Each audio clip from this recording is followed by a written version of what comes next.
Super. BS.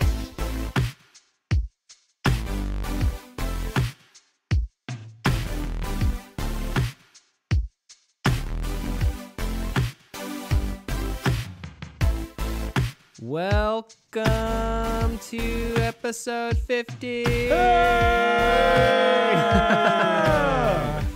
We have such a treat for you guys tonight. This is going to be just the blowout of all blowouts. Off the wall. It's gonna be huge. Dave forgot the cake.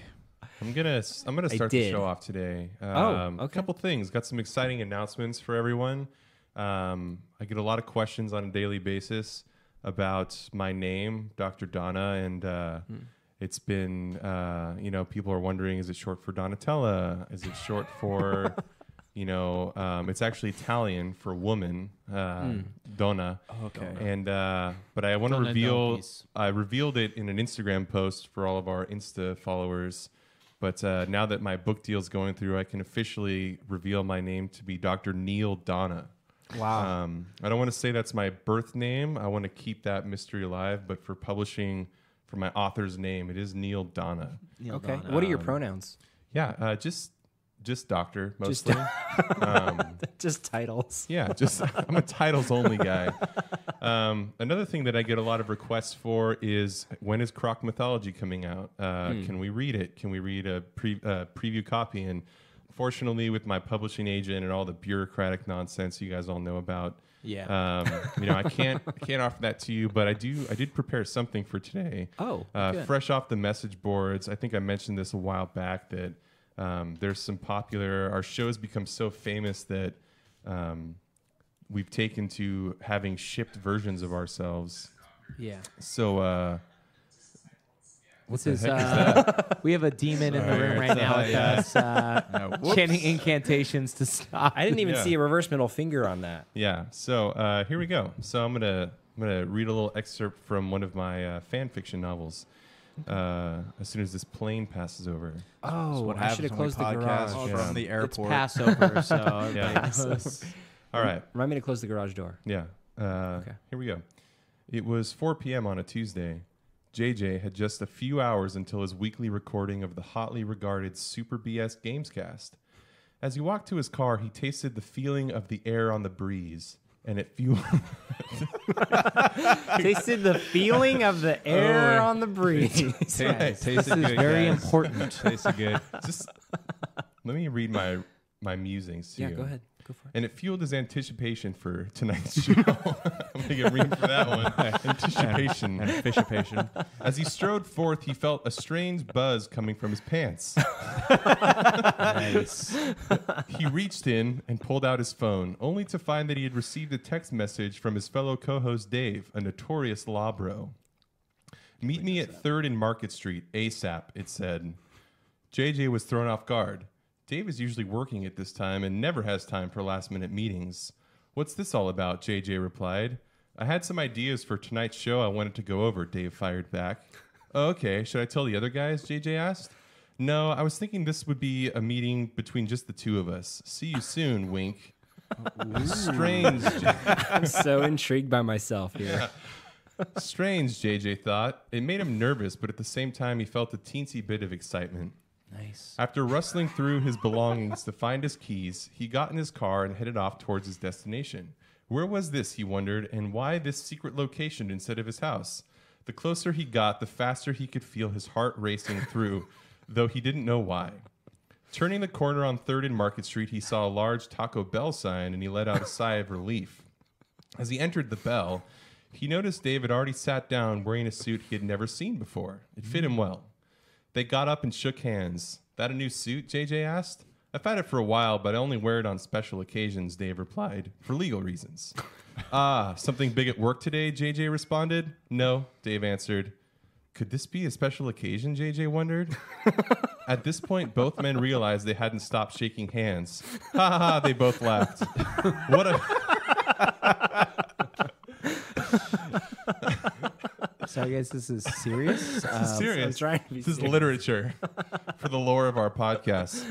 Such great conversation. Ha ha ha, they both laughed. What a couple of goofs, Dave said. So what did you want to talk about? JJ asked as they sat down. Well, I just feel like there's more you and I could be doing, you know?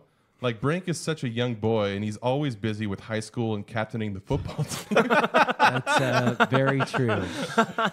And Donna is always so busy saving lives. I mean, he's amazing, but it's like, I don't know who we are, you know? I know what you mean, JJ said. Donna has his new book, Croc Mythology, coming out, and I hear Brink is going to get scouted for every other sports team. Except football. At his high school. Captain He's of the going to be slam dunking goals both on air and on the field. They bring so much to the table. It's intimidating. I know, Dave cut in. That's why I feel like maybe we should figure out who we are, you know, together, like a duo. Anyway, I got to run and get home. As he said this, he reached across and put his hand on JJ's and said, just think about it. You and I, that is. As they parted ways, they both realized they never even ate, and they laughed. Couple of goofs, right, Dave? JJ said. Referring to earlier. Yeah, Dave said. Yeah.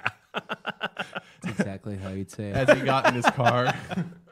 As JJ watched Dave drive off, he felt like a new chapter in his life was beginning, and the pages were just being turned upon and written and read. To be continued. Whoa. I hope the pages don't get stuck together. That's an excerpt from David X JJ. Dude. It's a very important, probably the most important work of our Yeah, it time. started I think as so. it started Story as a ever manga, told. actually. I was going to But, ask if it was a manga. yeah. Did we, when we were shaking hands, we realized we were both shaking hands, did we have sweat drops and fainted? Or Oh, yeah. How did that work? Your nose was running My blood. nose was So Yeah. Dude. This I actually can't- happened right before this episode. This is a true story. I can't Yeah. wait Mark to it hear, Kind of a stranger than fiction type situation. I can't wait to hear what happens next. Okay, I'm hoping week by week we get. we the still haven't retelling. eaten yet, so there's that. Yeah. You went to T-Bell and you didn't eat. T-Bell. That is disgusting. You should have gone there and had their delicious food. They are delightful. Well, Neil, thank you for that. For that Neil little Donna. You can either call me Donna, Dr. Donna, or Dr. Neil Donna. Hey guys, so Susan Yates just joined the Yates in the house. the video. Welcome. JJ Yatesbrims. So we're Susan, Acquainted. hope you're doing well. Thanks for dropping in. thanks. So before we get into the show, I wanted to bring to you guys' attention two great pieces of media that I consumed this week: Black Panther and the Lost in Space reboot. Have any of you guys partaken of those? What is Black Panther? It's a nature documentary. It's featuring the voice talent of David Attenborough, the Black Panther. So now this Lost in Space, because Reboot is already a science fiction show. Right. It's pretty meta. So team up. It's a team up. It's Avengers style. More Justice League. It's pretty dark. Oh. But have you guys seen it or wanted to check it out? Yeah, I wanted to check out Lost in Space. I've seen Black Panther. Black Panther was great. Yeah. Yeah, it was cool. I really liked the world a lot. Yeah. The tribal futurist thing was cool. It did a good job of standing on its own. Yeah. I think I know what you mean, right? Do you? How far are you in Lost in Space? About 15 minutes. It's seriously so bad. It's bad. Really? It's Everyone's bad. saying that's really good. Did you It see is so bad. Did you see the original reboot with Joey from Friends? That's a good one. No, I haven't. But I feel like this reboot was made for that audience, but not taking into account that time has passed since those two. Does Chandler or Ross make an appearance in this Yeah. reboot? So- Yeah, the holiday armadillo. It's actually Ross in space. Ross in space. It's not offensive. It's completely PC. I just said Ross. Oh, I added the T. Oh wow. Oh. And you were actually talking about Bob Ross. I know that about myself. You'll be getting my resignation this evening. You were talking about Bob Ross in space. He's painting a bunch of really cool stuff. It's the Yeah. new Netflix documentary. Everybody's really calm while watching it. But seriously, though, Lost in Space is really bad. The dialogue is abysmal, and the acting is painful, and I can't recommend it Enough. enough. Hey, Chad, if you want to tell Dave he's wrong, now is the time to do it. If you're out there, Chad, and I hope to G that you are, If you can just tell me that at minute 16, there's a complete. Dave is wrong. There's chat. No, I said chat, right? Not Chad. Oh, I thought Chad. Oh, was I thought we were on. talking about I a said Chad. chat. Yeah. I thought. Did I not like go? I thought you said Chad also. Yeah. Oh, I think you've still got my some. bad, I guys. think you've still got some butterflies in your stomach. You better drain those ears, man. Yeah, jeez. I'm just Dave. I'm just hungry, guys. I'm just hungry. I was stupid got- and went to Taco Bell and didn't eat. You could have got double decker, man. You could have sustained yourself for 99 cents on cinnamon twists. I know. Well, you wouldn't stop shaking my hand, so I mean, can you blame the guy? If you go back to the literature, it sounds like it was mutual. No, that is really important. The literature would never lie. So, anyways, Chad, if at minute 16 there's a complete turnaround, I will continue watching it. But until then, I just can't. The sets are actually cool. The effects are also really nice. Chad, kill this guy, please, Chad. I love our new best friend, Chad. Well, of course we love Chad. Our true one fan. Crown Anyways, king of disruptions. Chad himself, if you were here, man. Oh yeah. anyone else watch anything cool this week that they want to just quickly touch on before we get into the games? I started watching the Arrested Development Season 4 remix. Reboot.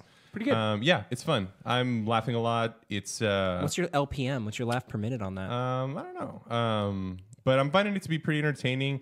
Like I mentioned before we started recording, it's a little disorienting because I watched and enjoyed the original Season 4. So You're one of the only there's persons certain- who've done that. Yeah, there's certain me. jokes. I mean, you at the end of the day, you can tell it wasn't written to be this way. So if you watched all of Season 4 and you know that the way it builds is like how it pays off, and it works in that regard, it's obviously The new version, you mean? no, the old the old- version. oh, gotcha, So gotcha. The old version, I think, was a really successful idea, but the problem is that just people didn't want that. They wanted the same style. So, so the original Season 4 of Arrested Development, I don't really think has too many flaws, other than the fact that it's Arrested Development in a completely different style that people aren't necessarily interested in. Yeah. And they weren't able to record together. But real Yeah. quick, Which is what people wanted, and I think it's what Donna's getting at. my real question though is, isn't it? Did you find it funny that they hid the real Season 4? Like if you go on Oh, Netflix, yeah, it's still you on can't- there. Yeah, but it's so hard to find. Interesting. I didn't know it's that. It's just, Season you just 1, scroll 2, past 3. Season 4. Really, I didn't see it on the list Yeah, on Xbox. it's just not so it's not labeled anymore. It just has the episode titles, but it doesn't have like episode 1, episode 2. Oh, Yeah. question: this remix, is this like when they re-edit anime? That's to exactly. add more porn. Well, into no, it. no. I mean, like what's different about it? They re-edited it I just to explained make, to make it more coherent. It's less coherent. It's Oh. So because the chronological, show he just did Okay. it for fun, yeah. or Yeah, he did it as a fan response to like what fans' expectations were versus what the show was. It is I think it's a little less coherent because the way the show was written for Season 4 was again the like Rashomon style. It's like 13 episodes of like the same Like span of character time, specific. character specific, going over the same like strand of time, which has a lot of jokes that are set up to pay off with that style. And then also what gets confusing in the recut is the timelines, where it's like, okay, it starts in 2006 when Season 3 left off, but the actual Season 4 takes place in 2013 or whatever when it came out. okay. So there's like 3 different timelines. There's like 2006, then there's like the housing crash of 2007 plays a part in it, and then there's the like 4 years later of 2012 or whatever. So every time they introduce new things, you're not always 100% sure where it's taking place in, which is a little confusing. Do we know if Season 5 is going to be in the Rashomon style or this newer like chronological order? I think Like old it's school? been pretty much for the longest time said that they're going to do like the old style. They have everyone together. Yeah. Yeah, that's another thing I think that makes this. I like the Fateful Consequences remix, but Yeah. the thing that makes it strange is because they weren't all in the same room. Like it's extra noticeable at times, you know. Whereas like the other way, it was like, oh, you mainly just focus on this guy, so you're rarely seeing the other people. With Fateful Consequences, it's still that way. There's still a lot of episodes that focus Yeah. on mostly one person. But if you watch the original seasons, you will occasionally find an episode that doesn't have Buster, or doesn't have Tobias in it. Yeah. It happens. But yeah, so Season 5 is supposed to be back to normal, and it comes out May 29th. Anyway, Yeah. I'm enjoying the pacing of the remix. There's no reshoots in this new Fateful Consequences. That's what it's There's called. lots of new narration. Yeah, New narrations. It seemed like there were maybe like unedited things that they put in this. Yeah, there because I might was have like, been cuts because there seems to be a lot of stuff that I don't remember seeing. Yeah, that makes sense and like bridge the gap. And I was Yeah. like, oh, was this here originally? Yeah, there's a lot of stuff I don't really remember being there. So they probably had a lot of stuff on the cutting room floor. Oh, yeah. Um, Well, interesting. yeah. I will watch it. I do want to watch seasons 1 through 3 again to kind of get in my arrested mode, but I think I'll give it a shot. Yeah, there's definitely a lot of jokes in season 4 that deserve more attention.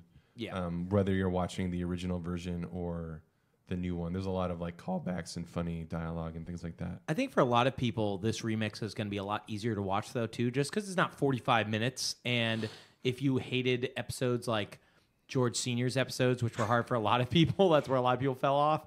He's in it for like 5 minutes at a time. It's a lot more manageable. There's a lot of things I actually like about this recut, but I haven't finished it, so I don't know how strong it is. Cool. And I liked the original season 4, too. Interesting.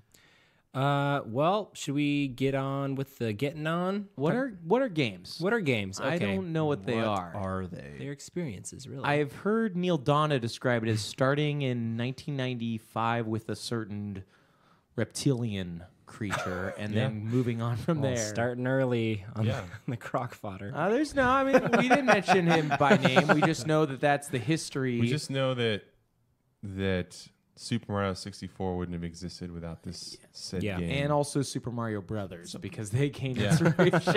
If you actually go back to bunch of Egyptian crock guys. hieroglyphics, you will find a severe lack of plumbers, but a abundance of crocodiles. Where were the true. plumbers? That's the main thing that we if have. you really get it, legally speaking, then you'd notice that there's a common thread throughout all of mankind's history, and that thread starts with a C and ends with a rock. Dave, put your Dang. laser where the gobos are attracted to them. Okay. Well, so I've been playing some Breath of the Wild this week, and I Have nothing to say on it. really, It's done. We've never tried. really slamming down the hours. I beat Rudania, which was really fun. Rudania is the flying one, right? No, it's the Death Mountain. The lizard. The fire one? The lizard guy. How many divine beasts is this for you? Just two. Oh wow, you went for Rudania. I did Rudania 4th, so I was. I think I did. I did the. That was the third one I did, I think. Yeah, that was third for me also. I think. I did the camel second. I kind of like went. I'm saving him for last starting because you guys all said he was so Yeah, hard. I mean, That was the first one I did. yeah. I mean, if you know how to use think your I think the runes. camel or that the Gerudo storyline is the strongest. I think that's why a lot of people recommend you save it for last. But I found all of them to be pretty fun and engaging. They're all fun. I like all the characters. I don't know if I'd say any of the storylines so far have been compelling. The Zora, I like the past sort of friend romance with I forget what her name Mipha? is. Mipha. Yeah, I like that. I thought that was cool.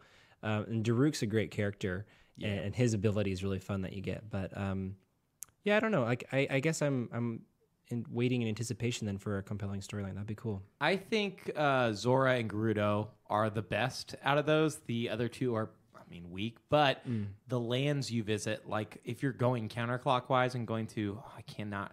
What's the flying beast's name? I don't remember the name. It's the bird people, though? Yeah, the The Rudo. Rito. The Rito, Oh, yeah. that's right. If you go there, like that world is cool to visit. It I was would like one of my I would favorite highly lands. recommend going to Hebra Mountains and just doing that whole area as fast as possible because it's the hardest area. It's like the most frustrating area in the game. Is it like a weather? It's all snow, but it's like where you can't do a lot of walking around without something.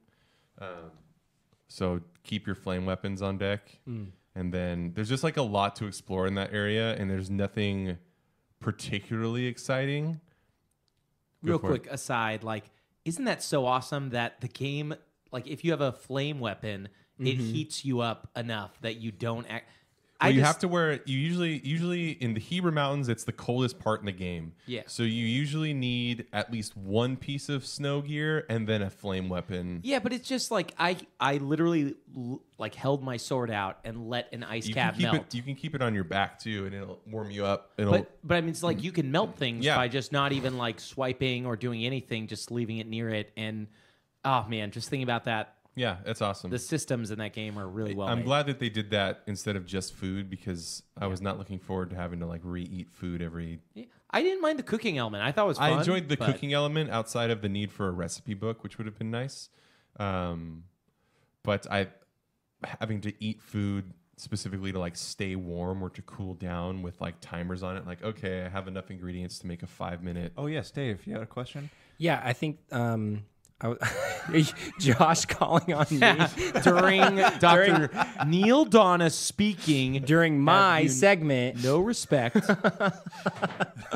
I was gonna wait for that segment to be finished. But on food, I thought it was really cool that you could just throw food down in Death Mountain and it would cook on the ground. I thought that was really cool. It's frustrating though when you're trying to capture certain ingredients because it cooks them. Yeah, when you're trying to hunt or something. Yeah. Real quick, JJ, did you buy the season pass? I know Donna and I did. No, I want to go back and play the expansion that came out, but I just haven't had a chance to yet. And I honestly think, Dave, you should get it because it will add to your game. Okay, I will. Have you guys seen the rumors for that mod that's coming out where you play as Zelda?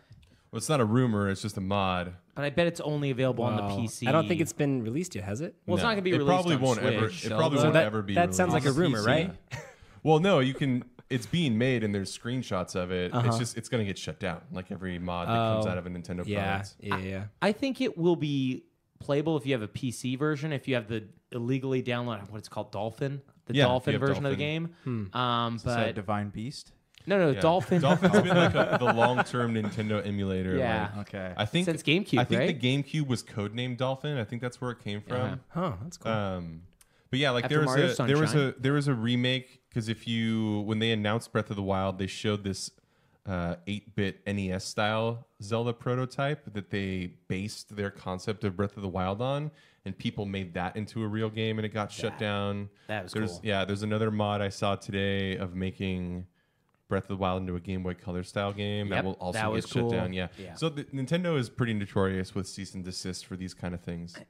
Don't they usually give them jobs though too? Don't they? Like the guy that made. I mean, the that's like any company. I think Blizzard's done that. Like, Yeah, that can happen. It Doesn't depends always on happen, though. how far you get, though, too. Like, if they think your work is great, then maybe they'll offer you a job. But if you're just saying you're going to make a Game Boy Color thing and show one shot, they might be like, give this guy a job. He did Yeah. one pixel art. there was Yeah. gameplay in that one. Oh, really? In the Yeah. Game Boy Color one? Oh, I didn't get to watch the trailer. Oh, that sounds cool. Yeah, Nintendo's like Disney in that way, in that they're just very strict on their IPs and stuff. And you know, I'm glad that they are like that because it kind of is discouraging in situations like this where a mod looks cool, but Or when Star Wars comes out. or That sucks. no, or when some ice cream truck guy wants to slap a really creepy drawing of Mickey Mouse on his van. They like, do it anyways, though. I know, but at least because these companies have strong reputations for protecting their IP, people are less inclined to make junk. I think I don't know. It's just kind of one of those things where it's, you know, you lose a lot of cool things probably, but the really cool things will still float to the top and still get attention, and maybe jobs will come out of them. And I don't know.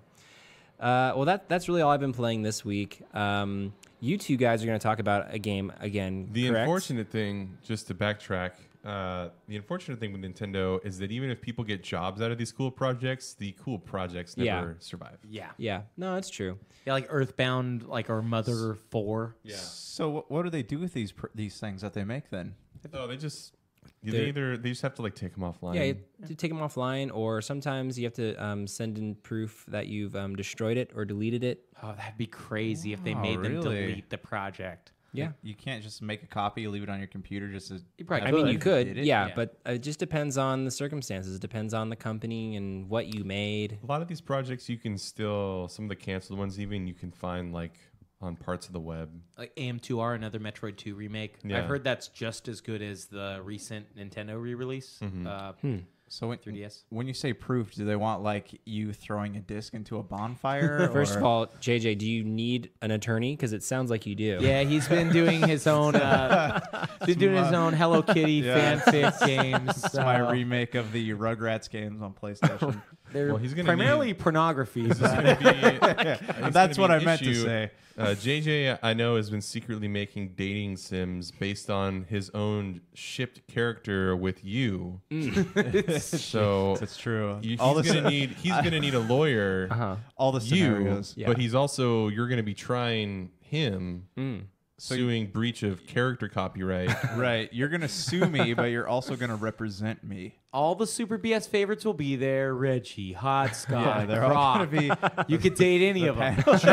And all of them at once. Super BS dating sim. Now that's a game I can get into. That's a game that we love here at Super BS. Donna, do you want to talk to us about the games you're playing? Talk to us about the games you're playing.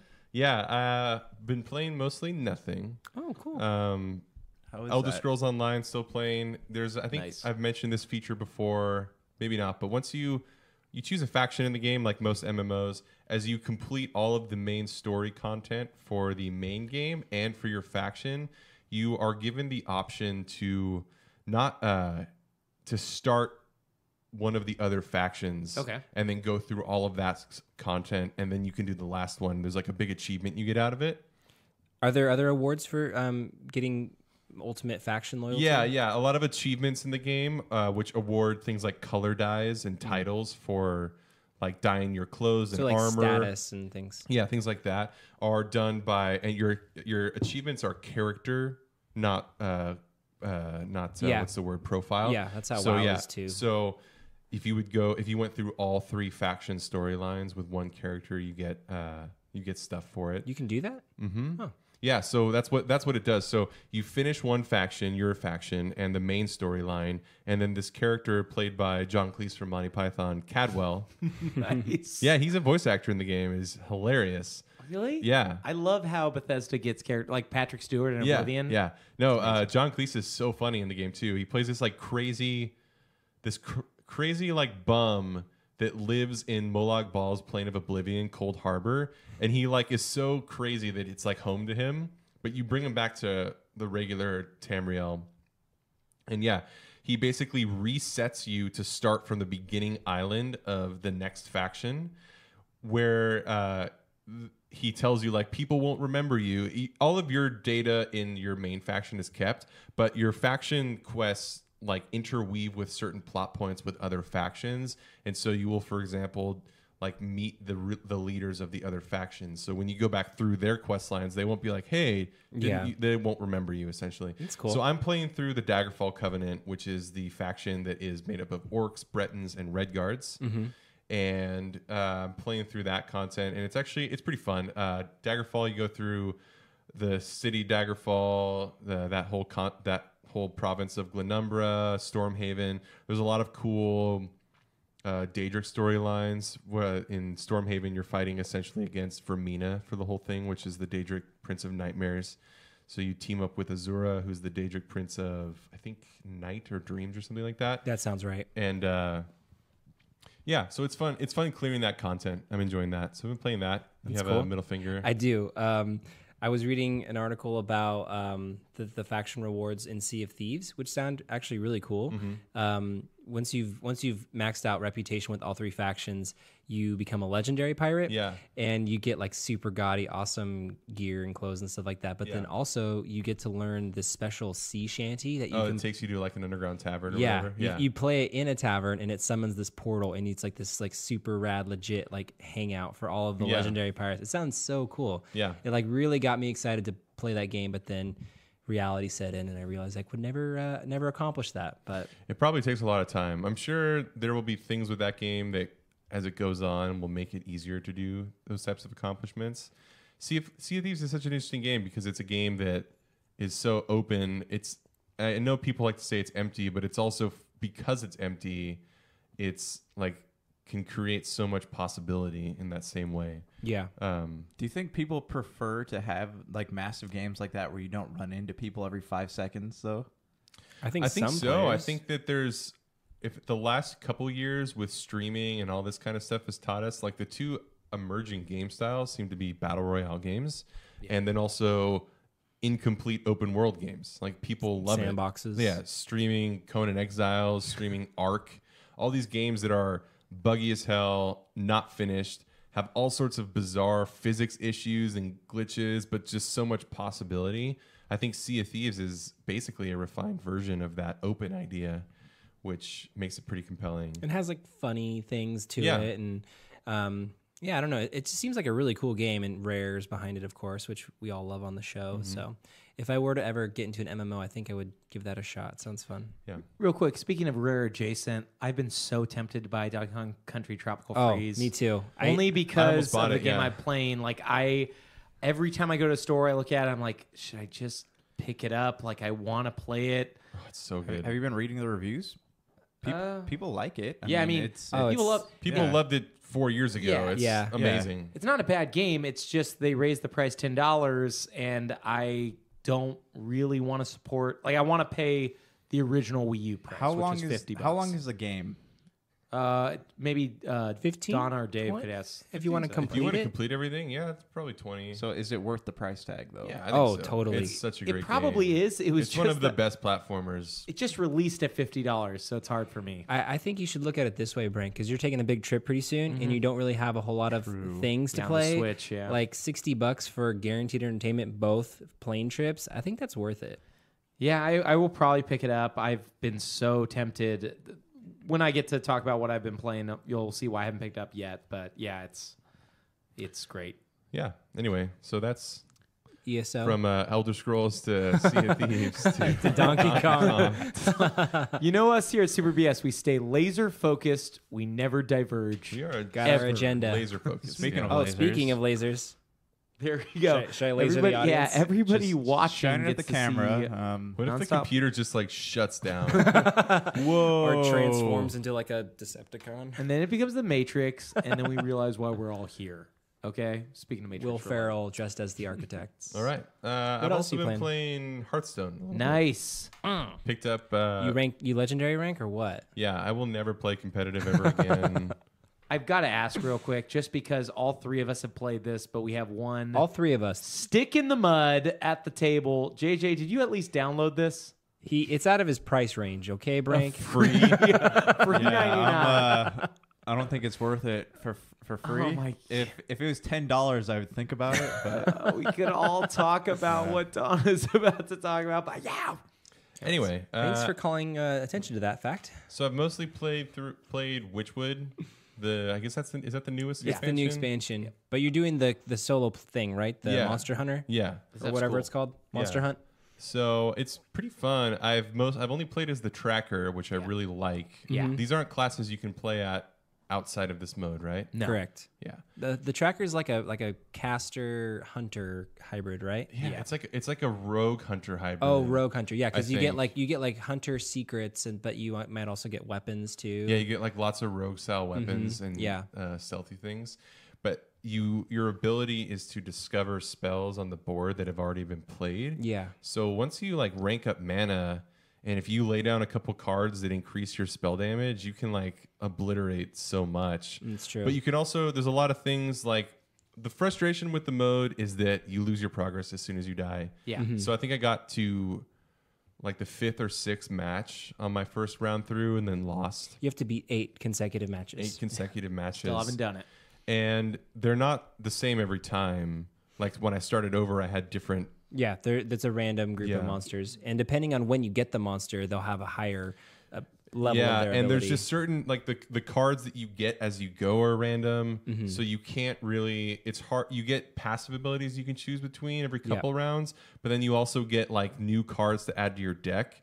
But if you stick with a certain type of strategy and then you don't get those cards, Yeah, you can have good runs and bad runs. Exactly. Totally. There are actually 80 random bosses. That's how crazy it is. And unlike Kobolds and Catacombs, every single hero has its own like legendary nemesis. The 8th wow. boss is different for everybody. but it's Yeah. the same every time. I'm not sure. I've never got to That's the 8th boss interesting. twice. I will say that Tracker as a class is probably the most fun I've ever had with the game. Really? All three of the 4 are so much fun, and the 4th I can't stand. What are the 4 classes? It's Tracker, Cannoneer.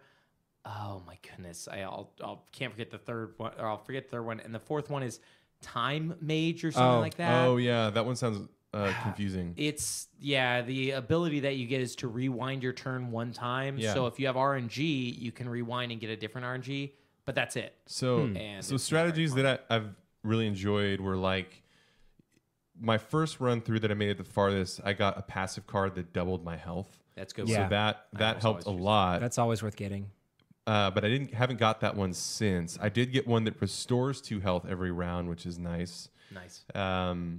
But I won the first run. My like main combos were sort of like spell damage, replaying spells, and that kind of stuff. Yeah, shadow The step. second time through was summoning jade golems Nice. as That's a combos fun- and yeah, death rattles that's a because fun they one to do. increase every time. Mm-hmm.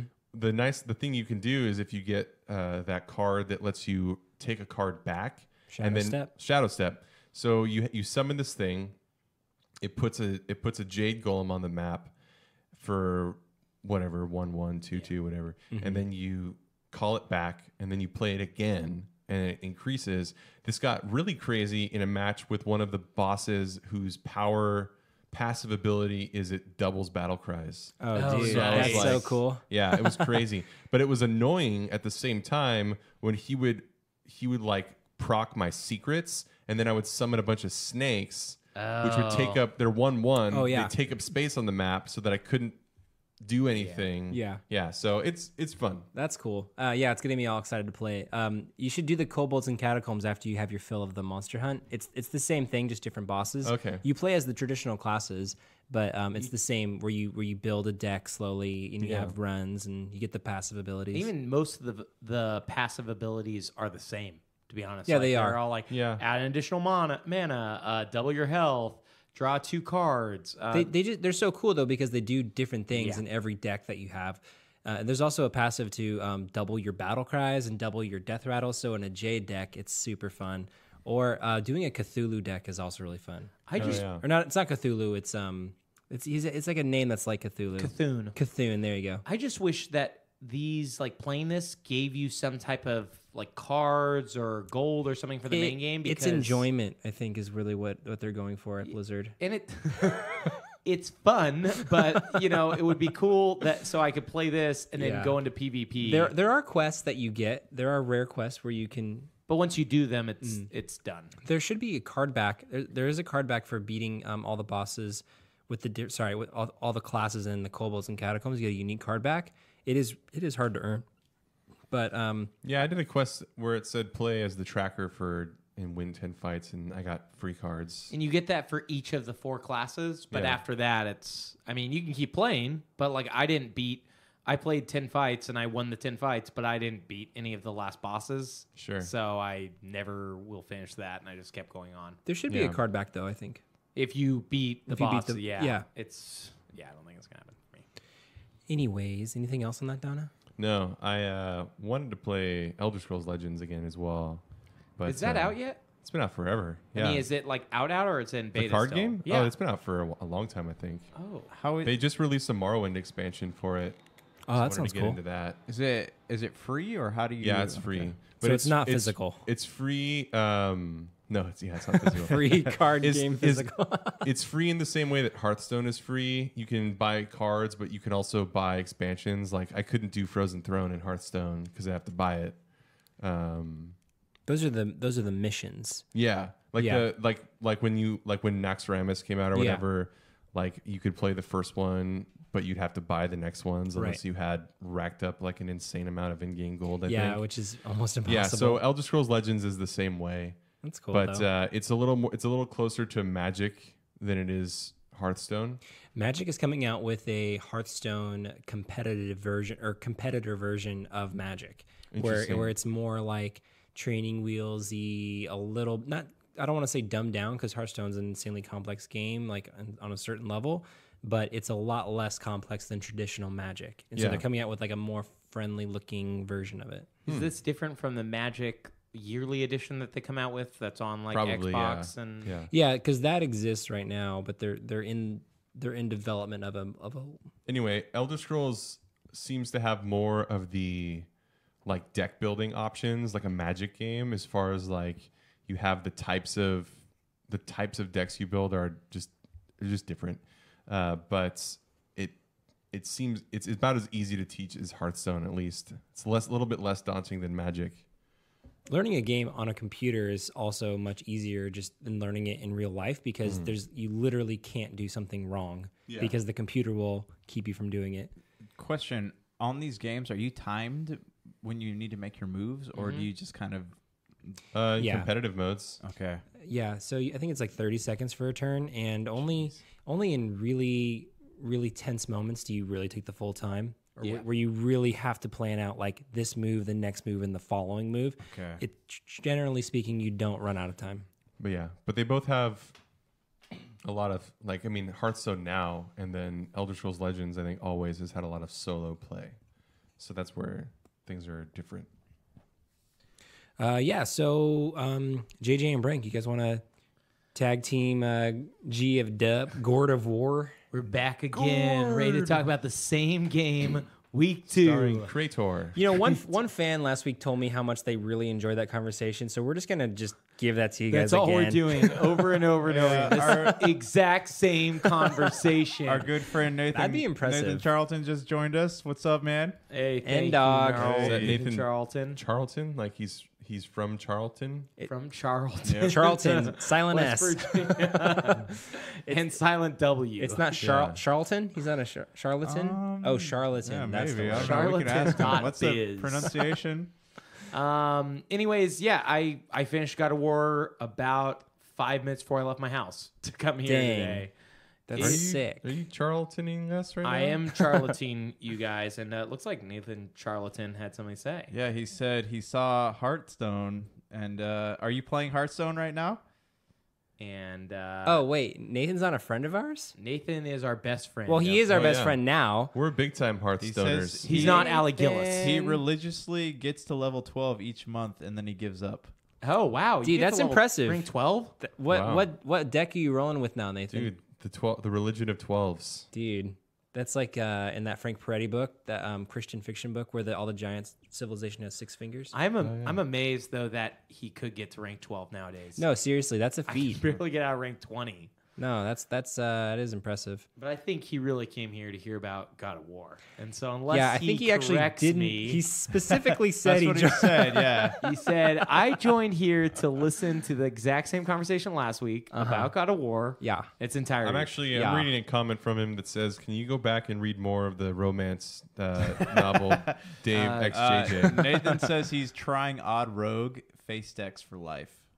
Odd Oh, Rogue. I hate face decks. I'll never choose that. They have a place. I think everyone should have a face deck. It's kind of fun to have when you feel like when you get aggressive, you have some aggro at work, and you just want to like go take it out on some 13-year-old kid. Face decks are a nice in a legal way. alternative to body balconies. Yeah, body balconies are just scary. What's a body balcony? Is that a Deus Ex thing? Where No, you, it's just a balcony is? that you put your whole body out versus a deck at your house that you just put your face on. Yeah. Oh, wow! You should get into contracting. I think you'd kill. He'd Yeah. be very good. He says, who has time for 15-minute control?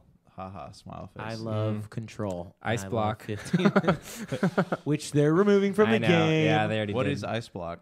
Ice Block is this like game-breaking sucky card that mages get. It's a secret, and basically when the mage takes lethal damage, they become immune for a turn. And then back in the day, they would then play Alexstrasza, which would give your health back to 15, and they would just do all this crazy stuff. Complicates it. It All right. essentially stops the player who's attacking from winning for a full Yeah, turn. it's and burst probably proof, ends it. so you can't burst them down because they will literally. So then, you'll also know that the player has ice block, so you'll have to like slow play your turn. So then, because if you like do lethal damage within a turn, they'll stay at that health. Yeah. So you can't so you have to okay. You couldn't do 25 damage in one turn because Yeah. they'd stay at 25 health. Yeah, it so. just screws up the game, and so they removed it. And they've been systematically doing that. They did get rid of the Azure Drake though, and Rag, and some other really cool cards. But As Dave continued to talk, JJ looked off into the distance. He didn't really understand what was being said, but he did like the way it was being said. Am I still thinking about Taco Bell? he's thinking about that handshake. Nathan says move on to God of War. Sorry for derailing you. You Nah, never it's all derailed good, us, man. Nathan. We love Episode 50 is all about derailing. The age of Nathan has dawned. you. Yeah, I mean, God of War is great, but I actually got some breaking news here. It says Dave, the law bro Davidson, was called out directly by IGN as worst father of the year. Wow. For not playing the recent God of War. I That's read that. based on an actual article, though. Do we have a rebuttal? Yeah, I think the rebuttal is just as true. I mean, Yeah, there's- I'm just gonna plead guilty Yeah. on this one, Your Honor. All right. yeah, he got called as worst you can't father. rebut when you're an ass. That is true. He has- Disruption, you can. Disruption. He's got nothing to say there. But no, I finished God of War today. It's Did you really finish that today? no, I finished actually yesterday, but then I said today multiple times. No, I finished it today. Yeah, it's really special. It's really special. That's like that's like when you're Sorry. trying to describe your kid and you just don't agree with what's being said. Well, he's when really special. When I describe Dave, I always say he's really special, but for different reasons. Sorry, Brent. This Go is not ahead. PC. Go ahead. Anyways, yeah, like Did you see all this chemistry right here? I mean, This how do you is- not write about it? yeah. I don't know how there's not multiple novels. Forums, get on that, all right? Okay. All right. Continue. Reset era, please write about Please this. fill out the Reddit. Yeah, it's last week. I still have these same issues with the game. I don't think it's the most fun combat-driven game I've ever played, but by the end, the story was so good that if you were to ask me last week top 3 games of 2018, it still would have made it. It would have been Ni no Kuni 2, Celeste, and then God of War. Or but- God of War, then Kuni, and then Celeste. No. But then as of today, it's still Ni no Kuni 2 because that game is just so much fun to play. It's joy, and the story is pretty fun. And then it's God of War because the story is so good that even though I love the gameplay in Celeste, it's I don't know. It's the gameplay in God of War has warmed up to me, especially because It's warmed up to you. it's warmed up to me. Oh, yeah. wow. It was an icy bitch, but it has finally It's become. funny you say that because the Frost Axe. Yeah, that- and well, now it's warmed my heart because of And the the hidden payoff. secret weapon that JJ keeps wanting to spoil. Um, Anyways, what do you guys say? So last week you were like really, apocalyptic about how the gaming industry was going to be like for the Yeah. worse because of this game, and how we're all going to like bow to the wishes of this new like type of game. Are you still worried about those things? Yeah, I those don't- very real threats. I don't want to play a million games like this, but I do want to finish whatever the God of War creator is going to make. Turn it around, JJ. Sorry, you gave am I me doing an it actual. wrong? There you go. Now it's correct. Thank you. all right. First offended me. See, they're helping each other. This is great. They're great for each This is other. great content. Wait. They're great for each other. I thought we were great for each other. Yeah, that's what I said. Well, They're helping each other. I took a break when I said that. Where's the fan fiction going here? Question. Yo, shoot. Okay, so this is the first game we've seen like this in a long time, though. So why do you What are you have- talking about? This first game we've seen like this. Every Sony first-party game is No, like no, this. but well, that's good though because we're only getting like battle royale, multiplayer-centered, microtransaction type games. But this is No. a story that is really heavily focused on telling a story. Almost no game that we ever talk about is a battle royale. Yeah, I game. think Well, that we Let's talk play about them. versus what's out there is very But different what's coming? too. We're all of us are playing games that are coming out, and none of them are that. yeah, we've Breath of the Wild. Breath of the Wild is a multiplayer battle royale. No, No, I was making fun of me for playing dated games. it's Oh.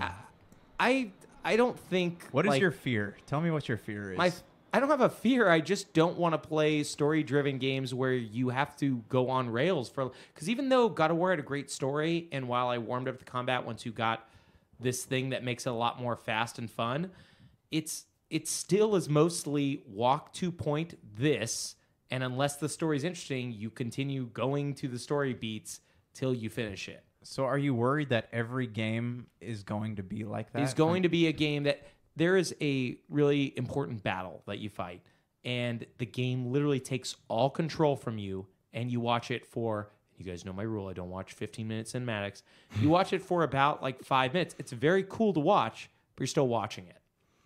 So I don't really think that there's a risk of every game becoming like this, because I think Donna just said it. Like, we're talking about all games that are completely different from this. I think that you might see more games that are trying to like capitalize on this new play style, and you will see games like that, I think, coming up. But for the most part, you know, not everyone likes to play games like this, and I think publishers are smart enough to know that. Oh, go ahead. Is this game challenging at all? Yeah, it's very challenging. I mean, like, is there ever stakes? Like, that's what I wonder. Because when you think about this style of game, which is not new, games trying to be like movie simulators and walking simulators with action interspersed in between or whatever. There's a lot of games like that traditionally and in the past. In old games, the rub down was that if you lost all your lives, you had to start over. Yeah. Whereas a lot of these games, I think one of the first games I can think of that is really cool looking, has an interesting story, really fun to play, but also has zero risk is the amazing Prince of Persia. Oh, yeah. Where it's like you can't really even die, but it's still fun. Yeah. And it's great to look at and it's cool. But again, there's no stakes. That would be the thing that I am least excited about with this type of influence would be, you know, not every story is going to hit home. Mm-hmm. So I don't want to play every game like that if it's not going to be at least challenging in some way or this kind of thing. You can die in the game. It just puts you at a checkpoint. Right. And it is challenging in terms of just difficulty. Yeah, Sure. I died quite a bit. But my real like fear, if people want to say it, because I was negative on the game, isn't that like, it's more just this. It did not deserve to be a 10 game. It did not deserve to be the game that we're going to talk about, 20 years later because every reviewer said it was worth a 10. Like, it's not Ocarina of Time.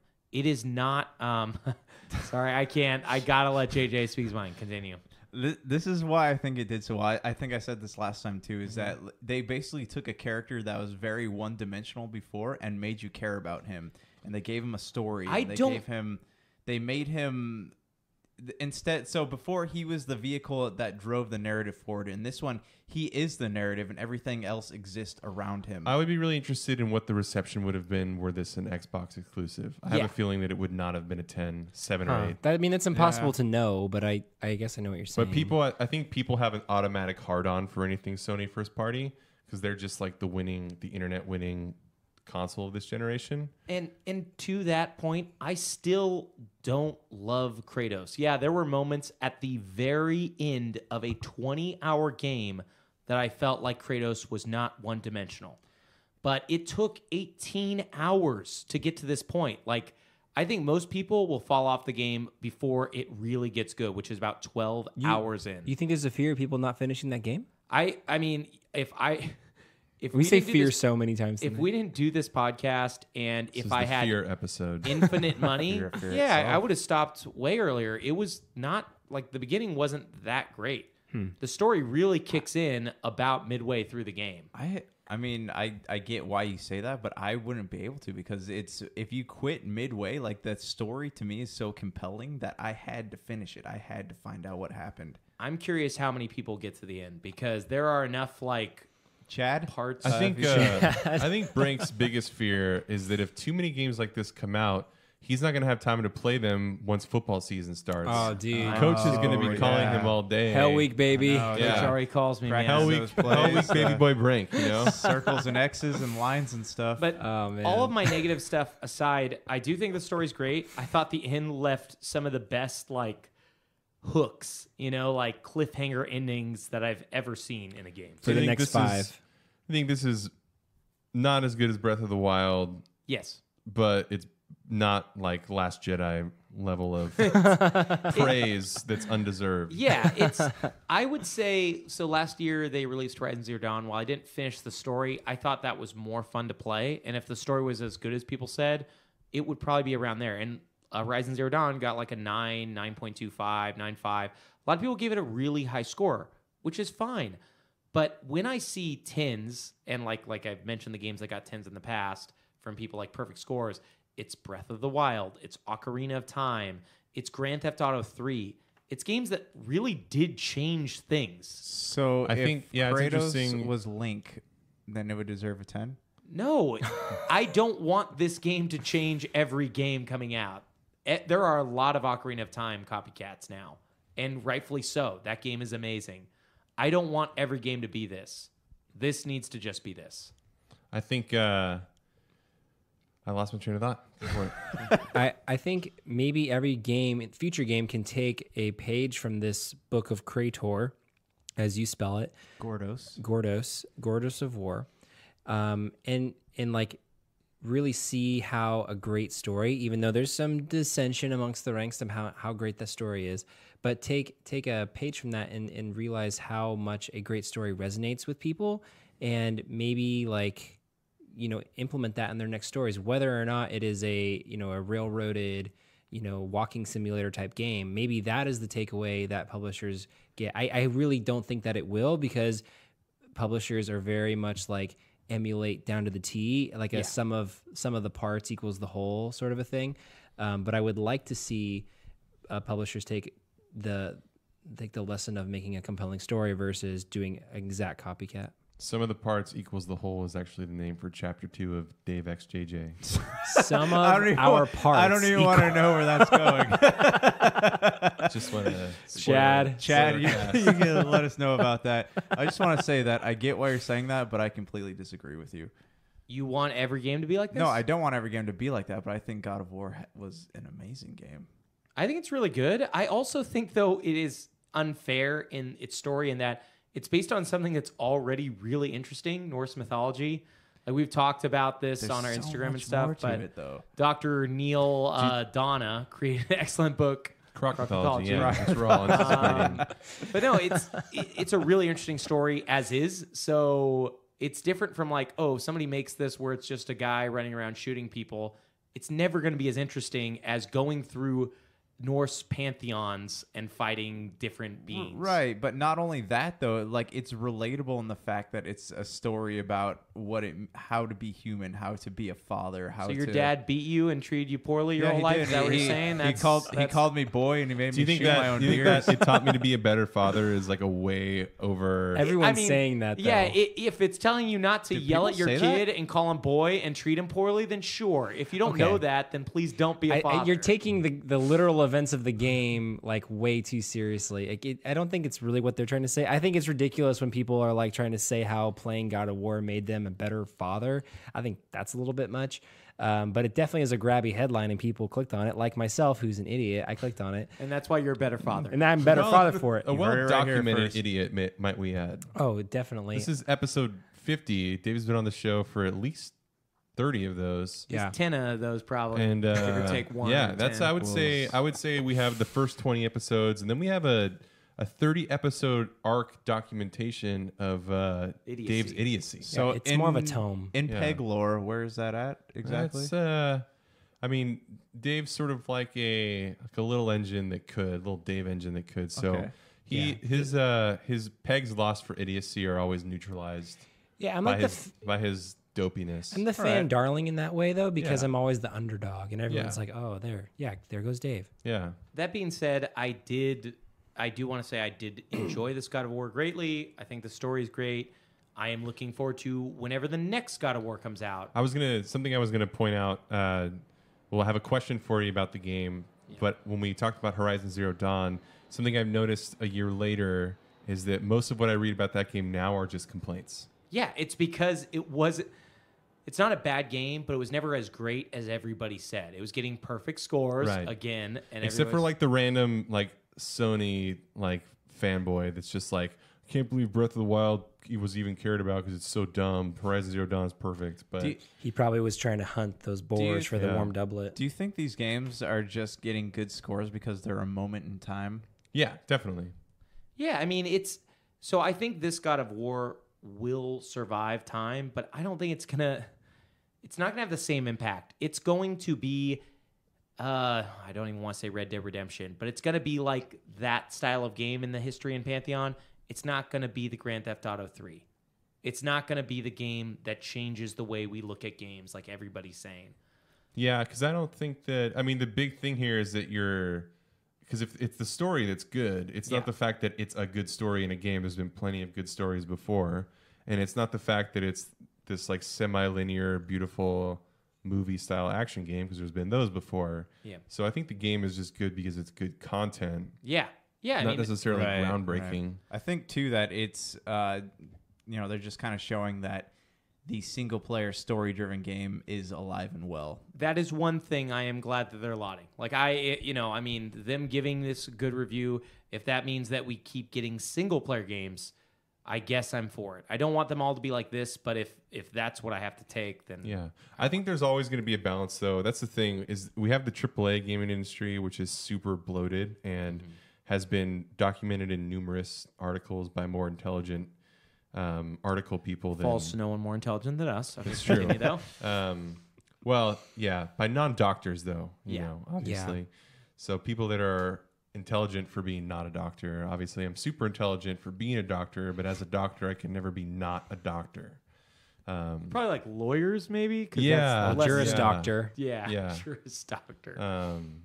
My currency is in lives saved, not lives ruined. So, like everybody, that's what lawyers' currencies are. So where are you going with this? So anyway, just talking about bad lawyers. We really want people to dig into the lore of Super BS Gamecast for episode 50. So this is just leaving nuggets 50 out there for all the Reddit gods that compile information. I want to be a Reddit god. Yeah. But we'll do a spoiler cast, me and JJ. We'll put it up probably before the end of the month. Where I was going with it, though, is that there's always going to be a tension between the AAA games, but with the last 10 years or so, we have the indie game scene. So there's always going to be single player games no matter what. I don't think those will ever go away, because if the AAA games industry continues to shift towards microtransactions and battle royales and all that kind of stuff, the indie games will shift back to single player focused games, because people that are creative that want those kind of games will just get sick of it and make them for themselves, like we've seen with all of the indie games that we've had in the last 10 years. Right now, a lot of indie games that are coming out seem to be like multiplayer sort of games. There's a lot. Yeah. And I think that's because the trend towards streaming and what kind of games are streamed and all that kind of stuff has been the next kind of wave of influence, like cultural influence over game development, has been streaming. So if we see this God of War influence mega publishers to like, oh, let's go back to some single player games, I'm sure we'll keep seeing a variety of indie games. And if they continue going the other way, I'm sure we'll start to see more focused, somewhere else. Yeah, and I think indie devs are also moving towards multiplayer games, because couch co-op, which a lot of us grew up with, is pretty much done. Right. So they want to create that again, because if you have, we don't have the opportunity a lot, but if you want to have your friends over, or you're in a college scene or something, there's not a whole lot of AAA games you can play together. So. Yes. No, it's true. That's why I'm like so in love with playing Diablo 3 when people come over, because it's just so much fun. And why I'm looking forward to getting, I'm going to pick up the Mario Kart 8. You should. Yeah, for Eli. That's such a great game for everyone, but specifically kids. Yeah, those kid features sounded really rad. So guys, do you want to take a quick break, or do you want to power through? I'm down for a little breaky poo. Little quick break. Yeah. Brink bake. Super BS. Hey everyone, venture into the pop culture cosmos today, where you'll hear our conversations on different topics within the world of movies, TV, video games, comic books, technology, board gaming, and more. You'll also get a taste of some of our other shows within the cosmos as well. So come on and join us each week as we delve into the pop culture cosmos. Welcome to the pop culture cosmos.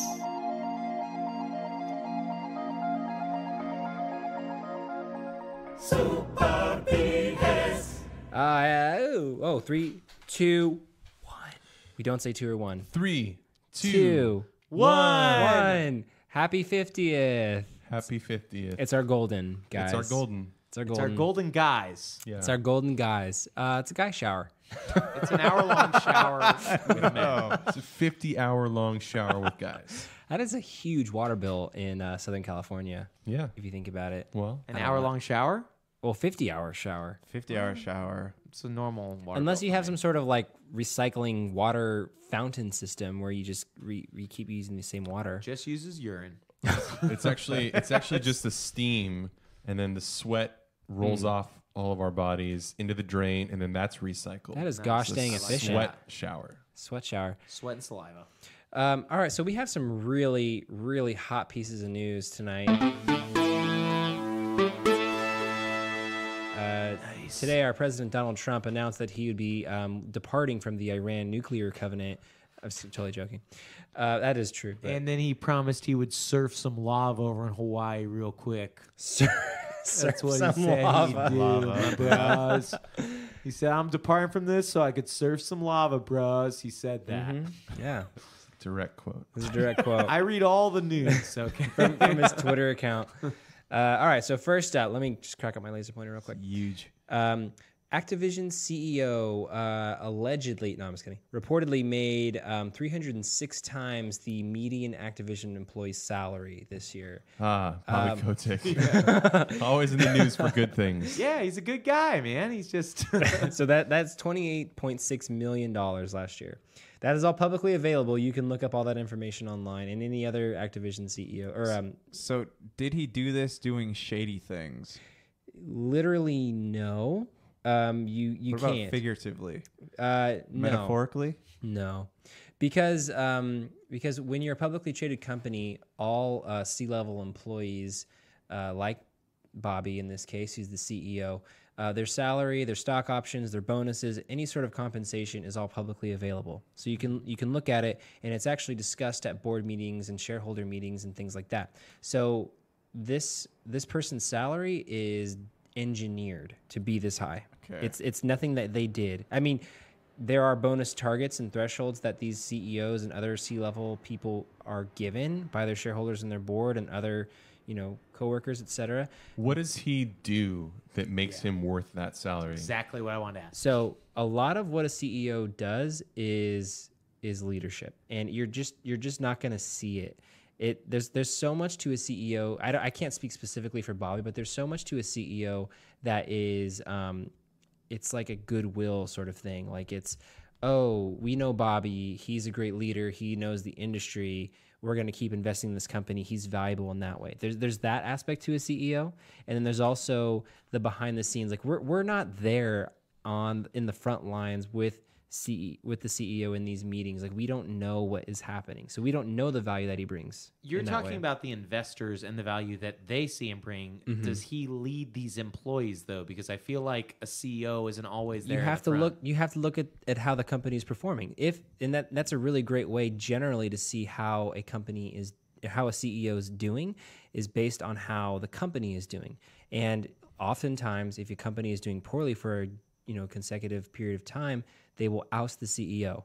So it's kind of like a CEO is a super high risk position. So because you're always exposed, especially in a publicly traded company like Activision, you're out there, you're exposed. You can literally track your performance in how the company is doing. And when the company's doing great, they'll keep you. And when the company does poorly, they'll oust you. I know, and you don't get paid any money, so you don't have enough money to live because you only get $28 million a year. Yeah. So you're gonna have to give up everything. The cool thing is, he does all the coding, comes up with all the ideas. He's the programmer. He's also the artist. He's the is the directors company. and producers. He has no money, man. I love how these are the only things that exist at a company. Like nothing else happens. I love how he deserves 20. What is it? 23 or 28.6. 28 The million. really fun thing is, too, most CEOs have these things in their contracts called golden parachute clauses, which means that when they are ultimately fired, which they definitely will be, they get tens and millions of dollars in severance, basically. Cool. They'll get years of vacation. They deserve it. Anyways, though, I guess the headline is funny. The article is funny because he's making 306 times more than the median employee there. But I don't know if it's funny, but yes. I mean, it's not like Activision is the only company in the world that has these statistics. I would say generally every publicly traded company is very similar, depending on the size. It's just still a ridiculous thing where it's like does he really deserve 300 times the median employee? Like, if it was 10, maybe I could understand. But 10 times. 10 times the median employee, maybe I can understand. But 300 times. You have to look at what an employee is in this situation, because it's like, okay, you're a dock worker in a warehouse for Activision. You're making $12 an hour. Do they have dock workers though? I don't know. I don't think I'm assuming they. I'm just trying to think of the most like menial job I could at Activision. Like that, there's a huge range there, and probably yet a secretary or something. I assume. Okay, or a receptionist or janitor. I'm assuming there are a group of people that make janitor that make minimum wage at Activision, right? Mm-hmm. So the median salary is probably like a $27,000 salary, something like pretty low, right? I don't think they have that many janitors or secretaries. I bet it's just saying. I bet their median salary, because they hire a ton of programmers, ton of artists, is probably like 40 or 50 or maybe even 70. Probably is. But it's just, I don't know. Bobby Kotick is known for cereal, and that's what he will always be known for. He was in charge of cereal brands. Sure. But running a company, no matter what industry, it depends. Like, you have to have industry knowledge to run a company well, but to a certain extent. But I think just like running a business, it's a lot of the skills are translatable. And being a figurehead, being a leader, motivating people, managing people, those are all translatable skills, whether or not you eat cereal or play video games. Throwing people in volcanoes because he's actually a villain from Tekken. No, I just... What? This guy is... I don't know, man. I just think like it's not like he's doing it solo. It's not like there's not management staff. It's not like a CEO is a one-man army and there's like no managers. I just think 306 times the median salary is ridiculous. It's ridiculous. It's wrong. But... Is that because you're not making it? Yeah, it's because I'm not making it. If I was making $28 million, it's right, and everybody who makes less is an idiot and should be ants that I crush. No, I mean, I understand. I mean, it's a political and social and moral question at this point. But yeah, if Bobby Kotick didn't exist, or if that role didn't exist, that doesn't really mean that Activision games and products wouldn't exist. No. Whereas if any of those things didn't exist, he would be useless, because he's just overseeing a bunch of stuff. Yeah. So I guess it's the same where, like on a movie set, like the people that run the production companies, I think, make the most money, right? But if there wasn't a director or a script writer, person, actors, all that kind of stuff, there wouldn't actually be a product for them to make money on. But that's the way the system works. So at least at the AAA level. Yeah. And we always talk about, how that system may be on its way out, and maybe it will be, and there may not be room for people making $30 million a year at companies who... I mean, I think that is going to has less to do with the games industry and more to do with the actual like economic world that we live in, and like the way the world is turning.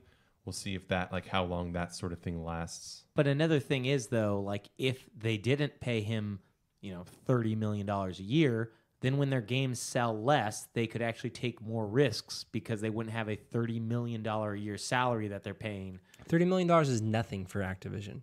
I understand that, but they also take no risks, so obviously it is something. Because they're a prudent company. And that's probably under the leadership of Bobby Kotick. Their prudence is probably going to close them down in the future. Yeah, but that's what happens when you run a video game company. Well, that's what happens when you run a video game company that's as massive as Activision, because they have to act that way, because they're employing thousands of people and they have all these different things going on at any given time. Then why does Ubisoft not have to run that way? Because Ubisoft's way smaller. Yeah, they're way smaller. I just okay. I mean, it's the same reason that like any major pop star can't come out with anything that doesn't not trash. sell. Well, I mean, because it's all safe, because that's what it's like. It's genetically engineered to sell. Activision's also extremely diverse in that they have their Call of Duty, they have their mobile stuff, they have all their Blizzard stuff. I don't think Activision's in any real trouble, because they have, if any, it's like when you have a stock portfolio, if one of your stocks is doing particularly well, it doesn't matter that your other ones are doing poorly at any given time. You kind of hedged your bets. And Activision's great. I don't think it's in any immediate trouble. I think staleness will be its downfall, if there ever is a downfall. Yeah. Maybe not with Blizzard, but It'd be interesting to see where Activision's most of its money comes from. If it's like microtransactions, You can definitely see that. Yeah. That's something I don't know, but that's all publicly available. And that's something we could do on the show if we're interested. We could review the earnings reports of these companies, and we can see exactly where their money is. But we're seeing a lot. Like I think we've seen just in all like pop culture and everything that there's been like a constant, like not really particularly effective right now, but subtle reexamination of corporations in general and all of the way that those things work with all of the like people at the top making this much money for doing just this, all the people down there. So, I mean, it's reasonable that in 20, 30, 50 years that the system will be completely different as, you know, because you think these are like ripples now where someone examines this and it gets a bunch of people thinking a certain way and that'll spread down over time.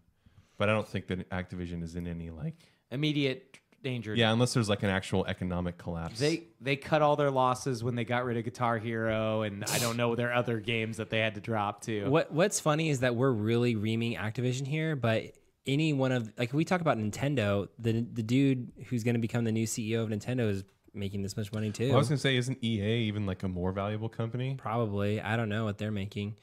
I don't know what their CEO's making, but I thought based on their stock value, isn't EA more expensive? Well, you have to look at their market cap because the stock value is it's kind of a misnomer. Let me look at their market cap real quick.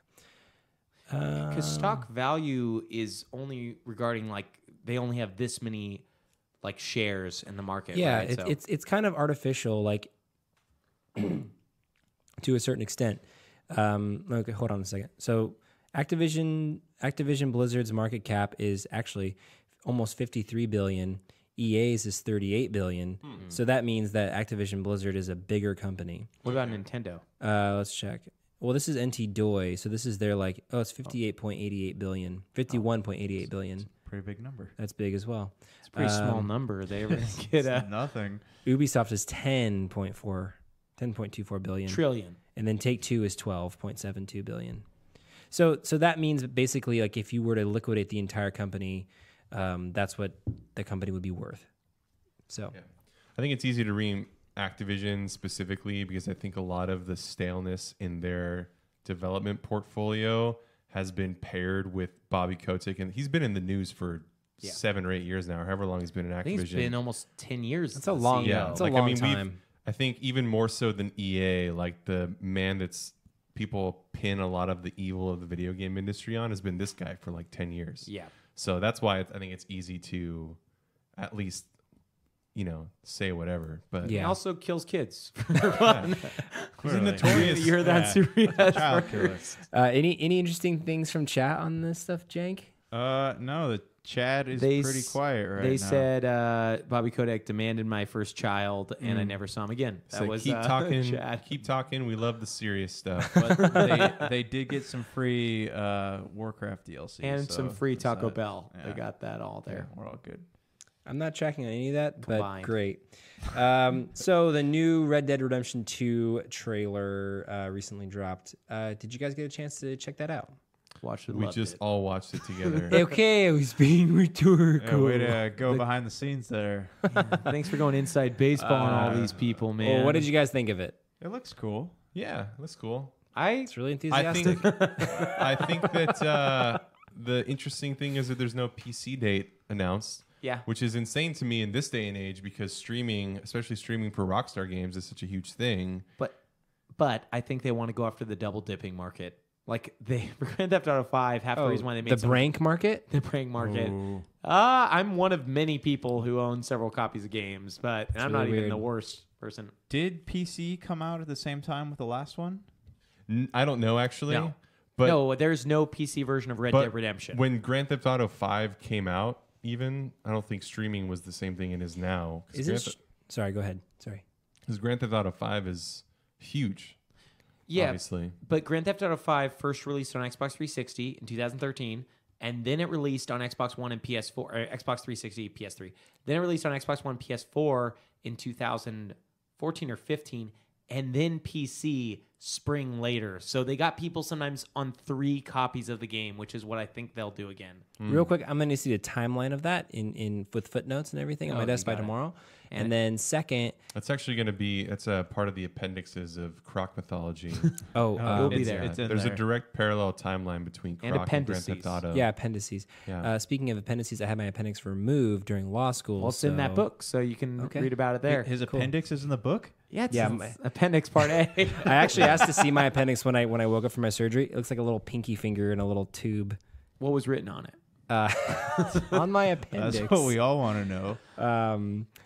Anyways, isn't becoming easier to stream on consoles though? Yeah, but a lot of people, like Donna was mentioning, just want to stream on PC. Not continuously, though. A lot of them are locked off at 5 Well, minutes? I mean, you run an Elgato or whatever through it, and then it goes to your PC. So you could stream. There's also, eventually. but I mean, people also stream modded games and things like that, which you can't do on a console. It probably will come to PC. The first one still isn't out yet. My guess is maybe they'll release both at some point. Oh, that'd be cool. But it's, like I said, I think they want to get 2 copies sold and not just 1. And if you release it on PC or even mention the PC version, the PC market will wait.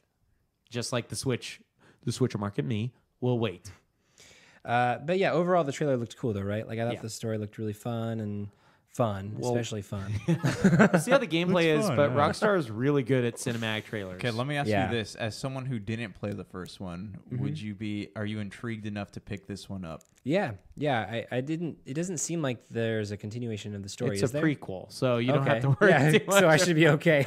Well, you need to know what happens later to be able to enjoy it.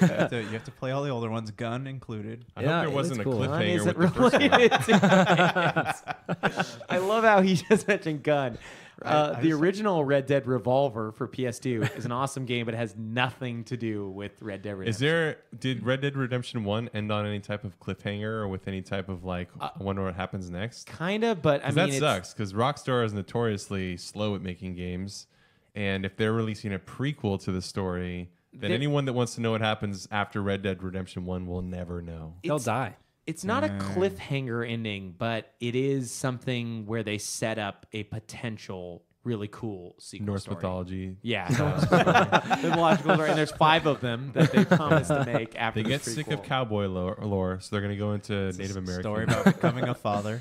But I am excited to play the game. Yeah. To answer your question, Okay. JJ. And I didn't play the first ones, but I still think it looks cool. Please don't answer questions ever. because That's right. they're- I shouldn't do that. They're made to derail conversations. That's what questions are for. You know, it seems like there's going to be some, speaking of derailing, there's going to be some railroad action in Red Dead Redemption 2.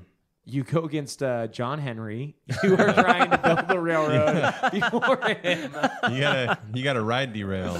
Yeah.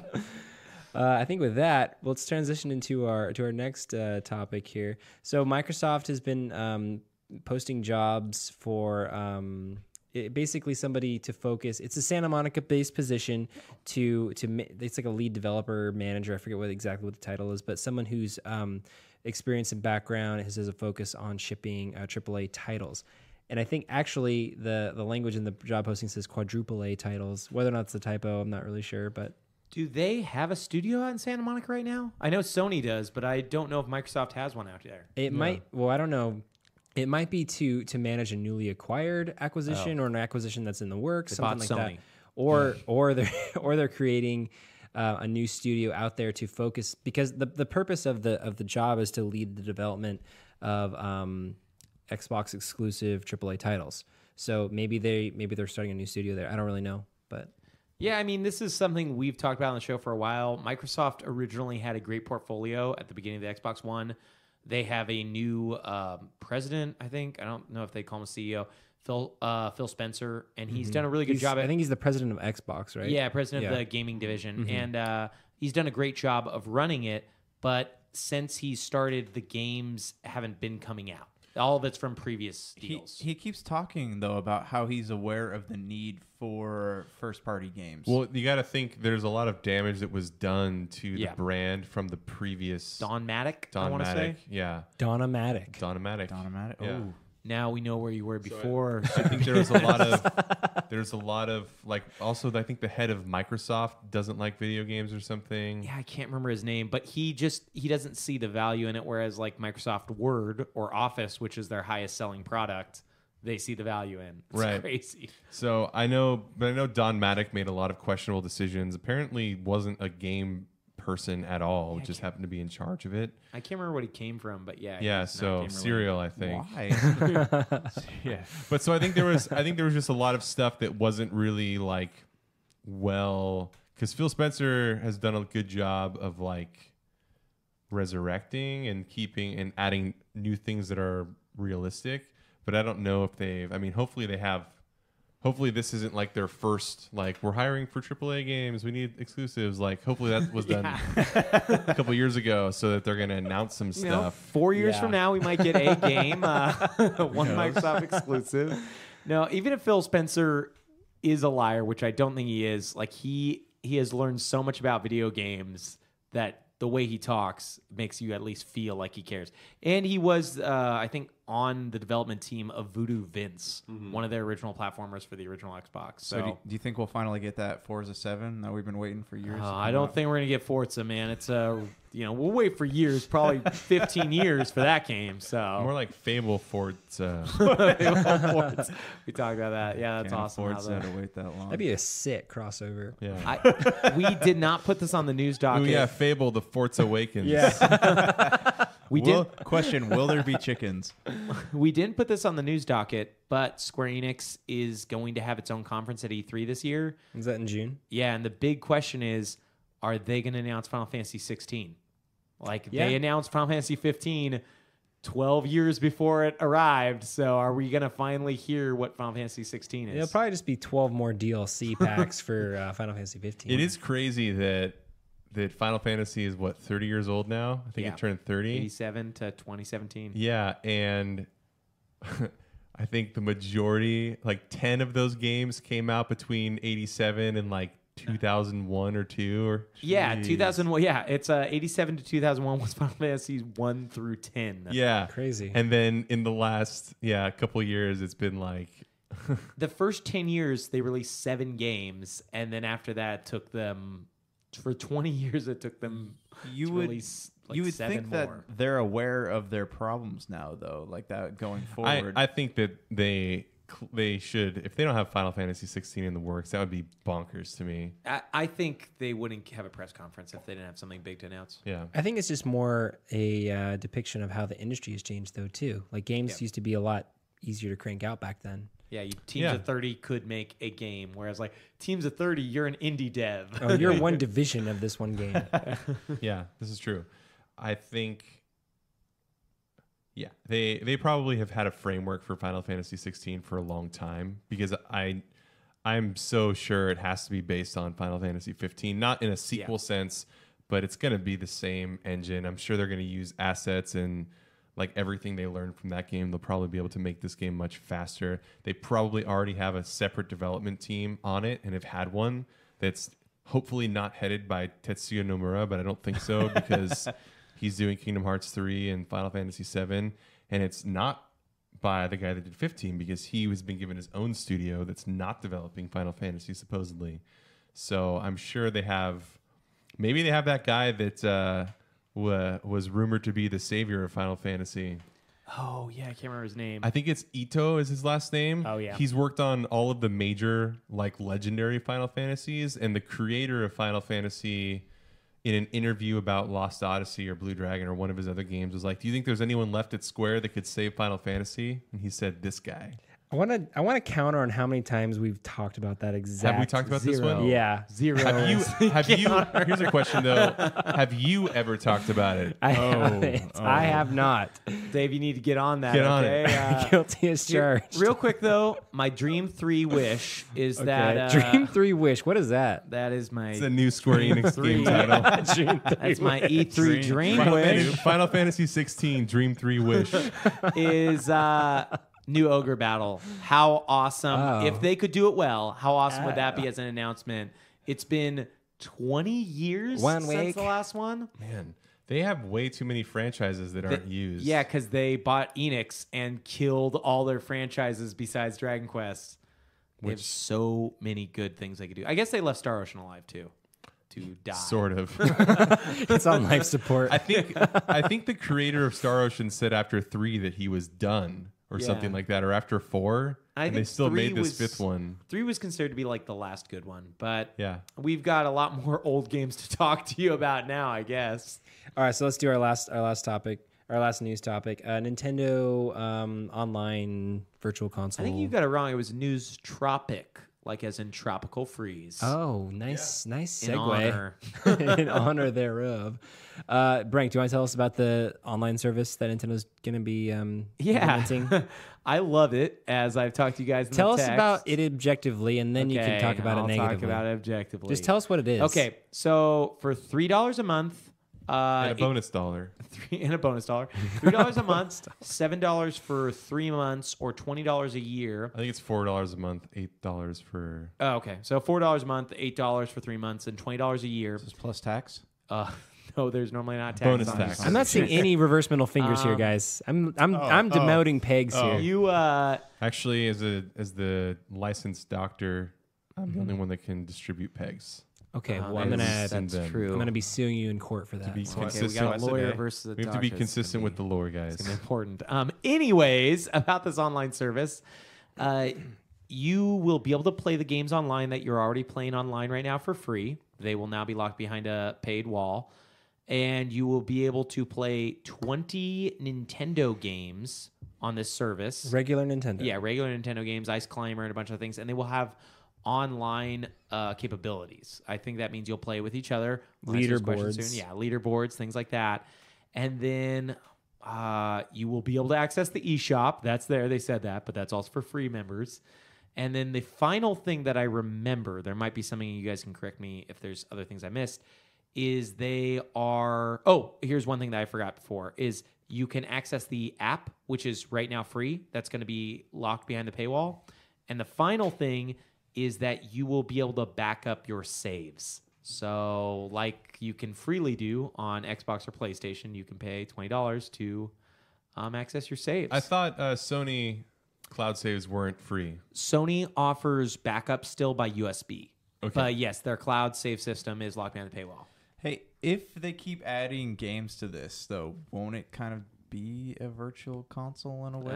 We're not there yet. We're not there yet, JJ. Well, because they're promising to add, like, they're starting out with 20 games, but they're promising to add, like, more each month, right? So I didn't read that, but maybe you're right. I'm confused as to what you get for $20 a year. I know it's almost nothing compared to other online game services, but what do you get? They're locking the online of Splatoon 2. Yeah, you get online Smash multiplayer. Brothers, yeah. Every other system is locked behind that Yeah. as well. So Their it's subscription. it's not a bad deal, though. I mean, $3 a month. The pricing isn't bad. The thing that rubs me the wrong way about this is Reggie. He's been rubbing me all day, man. I don't know why he just can't give a good massage. You'd think that guy trained as a masseuse for years. He'd know what to do with himself.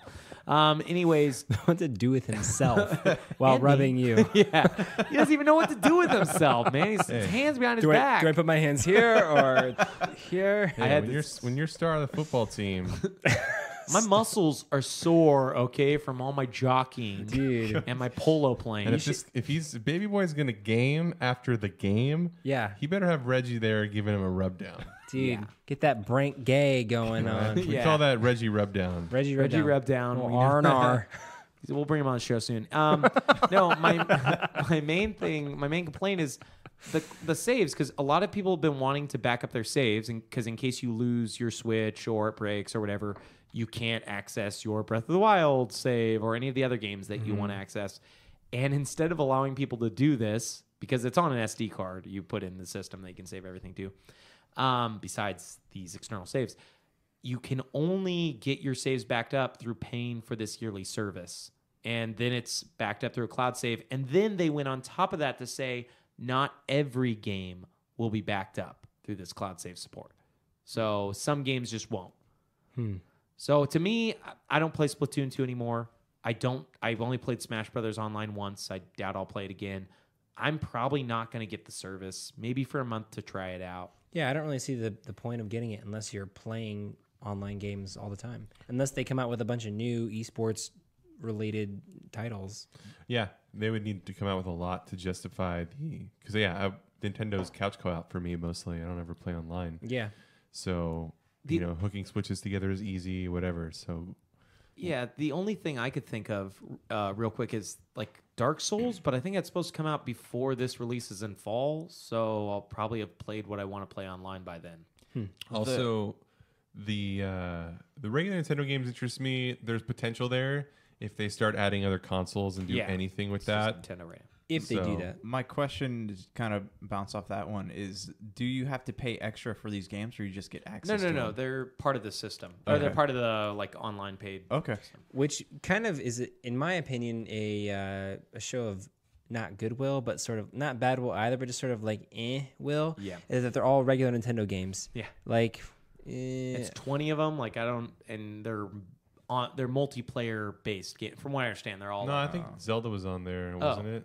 Okay, I just glanced at this list because that part of the online stuff, I'm not interested in at all. I'm so disinterested by it. Like, if this was Super Nintendo games, I would have looked at that entire list and been really excited. But as much as I love the original Zelda, like, give me A Link to the Past, give me Final Fantasy 3 or 6. Those are the games I want to play often. Give us your poor, give us your hungry, give us your tired. I would buy the original Zelda if they sold it on the Switch eShop. Yeah. But I don't want to rent it. So like I don't think I'm going to play it on there. Yeah. Yeah, I probably won't get it unless something changes. Yeah, there needs to be a lot more information, a lot more plans. They do have the Sega titles coming out though, right? Yeah, those aren't part of the subscription It's just though. something Those you are can buy just if you want. Yeah. That's so, eShop but stuff. in that regard, they've mentioned too that it's like up to Square to put the old Final Fantasy games, not up to Nintendo, that kind of thing. I think that's their idea with. So I think what they've done with abandoning the Virtual Console, that's not. They haven't abandoned the idea of old games coming to the system. They've just abandoned the quote unquote brand that it's all organized under. Yeah. So if you see Final Fantasy on Switch, it's going to be Square's prerogative to do that.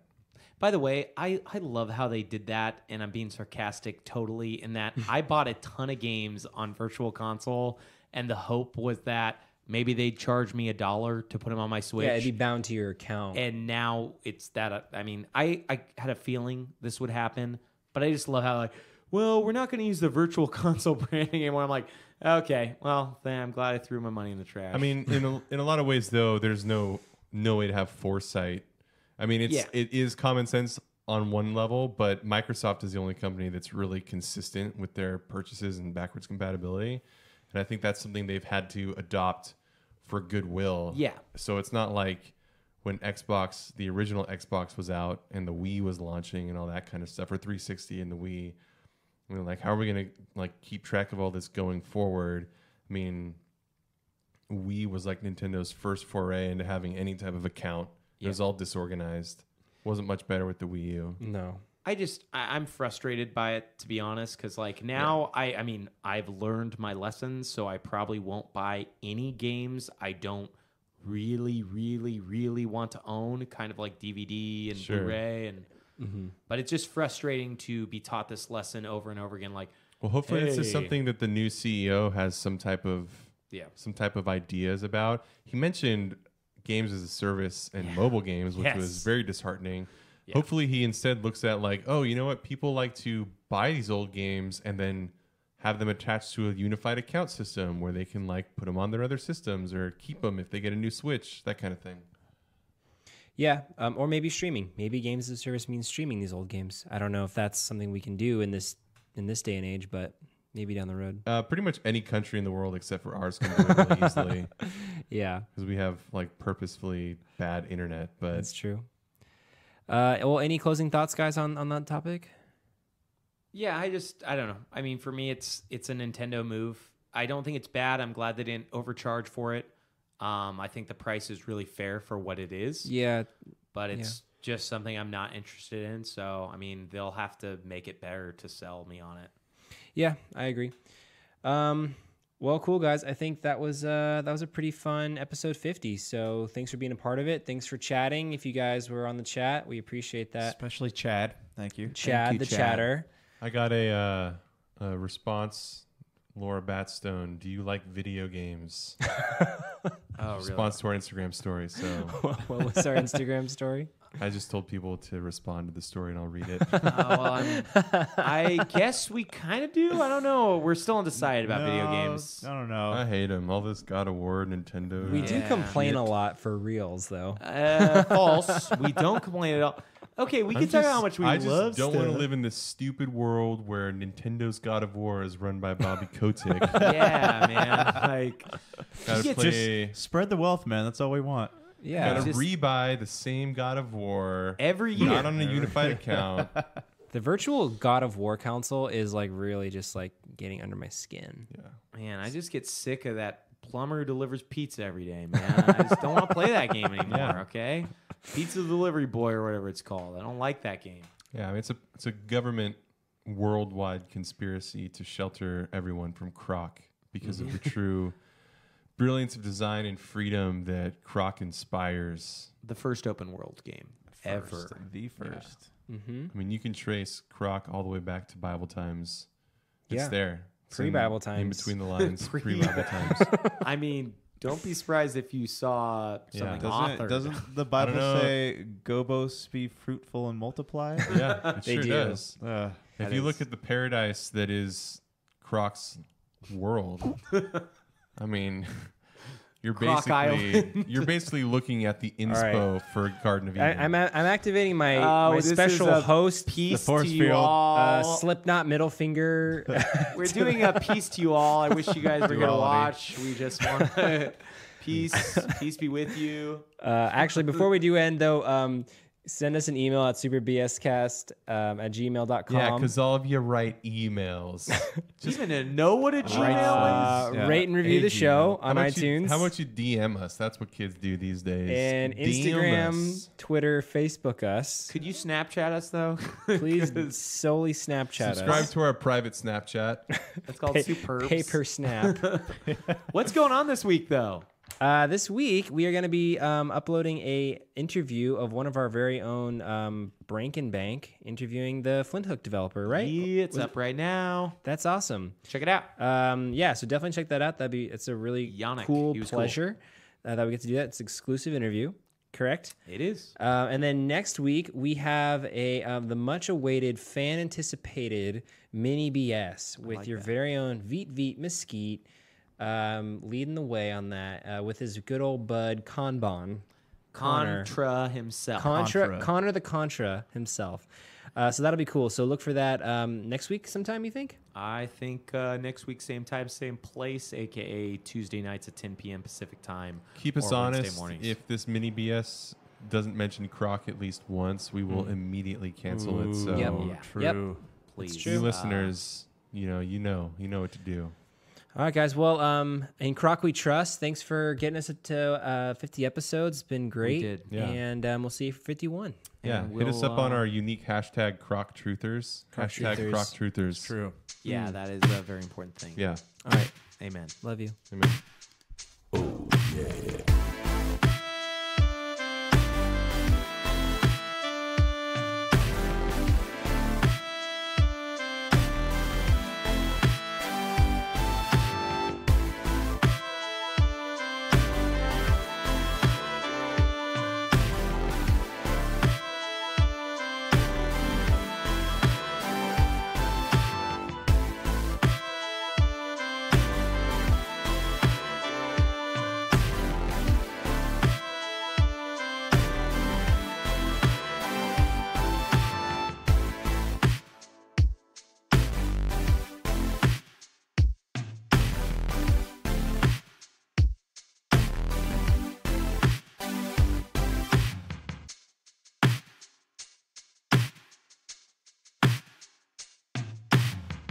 That's to us people that can feel things. It hurts.